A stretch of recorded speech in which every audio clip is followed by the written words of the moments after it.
आपली आहे, कोणालाच येऊन देत नाही त्यालाच काय. बरेच जण पाडणार आहेत भाऊ या बरीने. जे जे माया मराठ्यांना त्रास दिला, नादी लागले ना मराठ्यांचा, त्याला भविष्यात निवडून नेऊन देणार तुमचा मुलगा म्हणून सांगतो. मराठ्याचं दुःख हेच माझं दुःख आहे.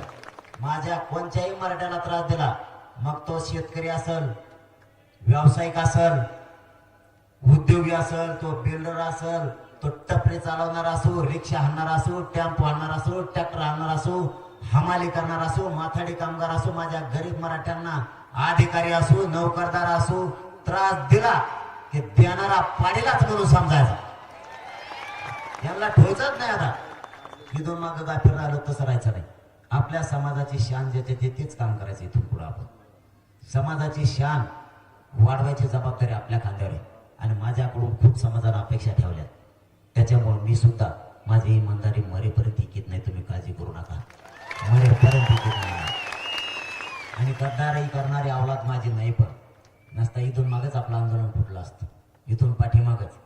कारण इतके फुटले, माझ्यावर एवढे संकट वाईट आले, त्यांच्याकडे आता एकच पर्याय आहे, मला गोळ्या घालून मारून टाकणे. दुसरा पर्यायच नाही त्यांच्या पुढे.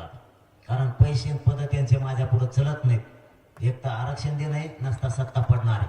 हे जाहीर पुण्यातून सांगतो. एक तर आरक्षण सरकारनं द्यायचं नाही तर सत्ता पडलीच म्हणून सांगायचं. मग त्यांच्या पुढे एकच पर्याय, मला गोळ्या घालून मारणे. पण जो गोळ्या घालून मारेन ना, त्याची जातच मराठी शिल्लक होणार नाही. राज्यात जातच शिल्लक नाही होणार. कारण मराठ्याच्या नादी लागणं एवढं सोपं नाही. उगाच भाषणात बोलायचं म्हणून बोलतात म्हणा तुम्ही, मी इकडे येईन तिकडे जाऊन बघतो. काय बघ तुला तिकडे येऊ, हे बोलायचं म्हणून बोलायचं असतं. मी जर नुसतं हो बी म्हणलो ना, तोच घर तुला सोडता नाही तर मराठवाड्यात कवा येतो भाऊ.